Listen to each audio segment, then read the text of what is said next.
এই মুহূর্তে যে ঘোষিত ডেভিল হান্ট অপারেশন,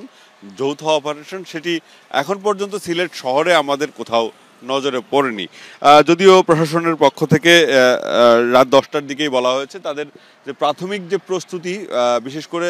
যারা এই অপারেশনটি করবেন তাদের সব পক্ষের সাথে যে একটি বৈঠক বা দীর্ঘক্ষণ প্রায় রাত 10:30 পর্যন্ত সেই বৈঠকটি চলেছে এবং অভিযানটি কীভাবে চলবে সে বিষয়ে তারা সমন্বিতভাবে ব্যবস্থা নিয়েছেন। এবং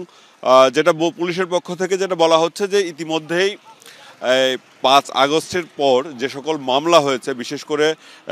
আন্দোলনকারীদের উপর গুলিবর্ষণ থেকে শুরু করে নানা অভিযোগে যে সকল মামলা হয়েছে, যারা হামলা করেছে এবং যারা অস্ত্র নিয়ে প্রকাশ্যে অস্ত্র নিয়ে মহড়া দিয়েছে, সে সকল বিষয়ে যতগুলো মামলা হয়েছে ইতিমধ্যে বেশ কিছু মামলার প্রাথমিক তদন্ত পুলিশ শেষ করেছে এবং সেই সব তদন্তে যাদেরকে মূলত আসামি এই ঘটনার সাথে জড়িত বলে মনে হয়েছে তাদের একটি তালিকাও তারা করেছেন। সেই তালিকা ধরে ধরেই মূলত এই যে আজকের যে ঘোষিত যে ডেভিল হান্ট অপারেশন সেটি তারা করবেন। তবে এখন পর্যন্ত সেনাবাহিনী কিংবা পুলিশের পক্ষ থেকে বলা হয়নি এবং তাদেরকে কোথাও,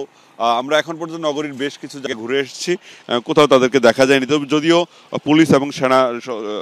বাহিনীর পক্ষ থেকে বলা হয়েছে তারা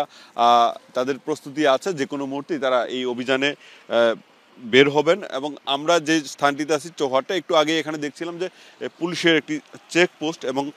সেই চেকপোস্টটি নগরীর বিভিন্ন মোড়েই ইতিমধ্যে দেখা গেছে এবং পুলিশের পক্ষ থেকে বলা হচ্ছে তারা সমন্বিত যে অপারেশনটি সেটা হয়তো আরও কিছুক্ষণ সময় লাগতে পারে।